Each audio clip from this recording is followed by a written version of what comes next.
Hello everyone, আসসালামু আলাইকুম। আমার আজকের আরেকটি নতুন ভিডিওতে আপনাদেরকে ওয়েলকাম জানাচ্ছি। আজকে আমি দুধ চিতই পিঠা বানাবো। এই দুধ চিতই পিঠা কিভাবে বানাই আপনাদেরকে দেখিয়ে দিব। আপনারা ভিডিওটা শেষ পর্যন্ত দেখতে থাকেন। দুধ চিতই পিঠাটা বানানোর জন্য এখানে আমি আতপ চালের গুঁড়া নিয়ে নিয়েছি, আর এখানে চালের গুঁড়াটা 3 পোয়া পরিমাণ হবে।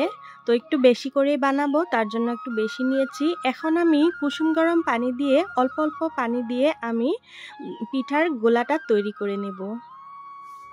একেবারে পানিটা দিতে যাবেন না, একেবারে পানিটা ঢেলে দিলে গোলাটা পাতলা হয়ে যাবে, আর গোলাটা যদি পাতলা হয়ে যায় তাহলে পিঠাগুলো ভালো হবে না, বানানো সুবিধা হবে না।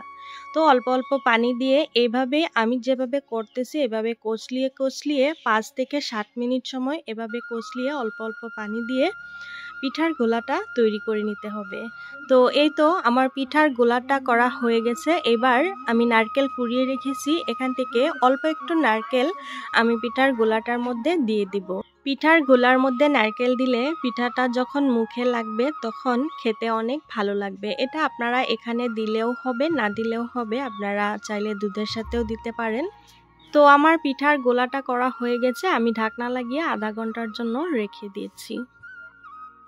এবার আমি দুধটা ঢেলে নিচ্ছি, আর আমার এই দুধটা আগে থেকে জাল করে অনেকটাই ঘন করা আছে। এবার শুধু বলক তুলে নিলেই হবে। আমি বলক তোলার জন্য একটা বড় পাতিলের মধ্যে ঢেলে চুলাতে বসিয়ে দিয়েছি। সাথে 3টা এলাচ আর 3টা তেজপাতা দিয়ে দিয়েছি। এলাচটা অপশনাল, আপনারা না দিলেও হবে, আমি ফ্লেভারটা ভালো হবে তাই দিয়ে দিয়েছি। তো আস্তে আস্তে করে জাল করে আমি দুধটাতে বলক তুলে নিব। আর দেখতেই পাচ্ছেন কত মোটা করে আগে থেকে সর জমা হয়ে আছে। তো অনেকটাই জাল করে ঘন করা আছে দুধটা। তো একটু একটু বলক চলে আসার পরেই আমি কুড়িয়ে রাখা নারকেলটা দুধের মধ্যে দিয়ে দিয়েছি, আর এখন দেখেন পুরোপুরিভাবে বলক চলে এসেছে। তো এবার আমি গুড়টা মেশানোর জন্য অল্প একটু দুধ বাটির মধ্যে নিয়ে নিয়েছি। আমি গুড়ের রস করে রেখেছি পানিতে একটু জাল করে, তো এটা মিশিয়ে আমি চেক করে দেখব। তো এই দেখেন গুড়টা এখন দেওয়া যাবে না, আমার দুধটা ফেটে গিয়েছে। তো এখন গরম গরম না দিয়ে আমি একটু ঠান্ডা করে তারপরে দিব। আমি আপনাদেরকে দেখিয়ে দিলাম যাতে আপনারা এভাবে গরম দুধের মধ্যে দিয়ে না দেন। তো আমিও সেই কাজটাই করেছি, দুধটা ভাবছিলাম দিব তো দিতে পারিনি, দুধটা ফেটে গিয়েছে। তো ডাইরেক্ট না দিয়ে আমি বাটিতে করে দিয়ে একটু চেক করে নিয়েছি। তো এদিকে আমি দুধের পাতিলটা নামিয়ে নিয়েছি। দুধের পাতিলটা নামিয়ে আমি চুলাতে একটা মাটির তাওয়া বসিয়ে এই তো আগে থেকে করে রাখা গোলাটা দিয়ে একটা একটা করে চিতই পিঠা বানিয়ে নিয়েছি। তো 4-5টা পিঠা আমার হয়ে গিয়েছে। তো এখন আমি আবার দুধের কাছে চলে আসলাম। তো আমার দুধটা একটু ঠান্ডা হয়ে গেছে, মানে আঙুল চুবানো যাচ্ছে এরকম ঠান্ডা হয়েছে। তো আগে থেকে আমি গুড়টা গলিয়ে রেখেছি, অল্প একটু পানি দিয়ে গুড়টা গলিয়ে রেখেছিলাম। তো সেই গুড়টা এখন আমি দুধের মধ্যে দিয়ে দিচ্ছি। গুড়টা দিয়ে আমি আস্তে আস্তে করে নেড়ে চেড়ে গুড়ের সাথে দুধটাকে মিশিয়ে নিয়েছি। আর যে কয়টা পিঠা বানিয়ে রেখেছি এই পিঠাগুলো এখন দুধের মধ্যে ভিজিয়ে নিব।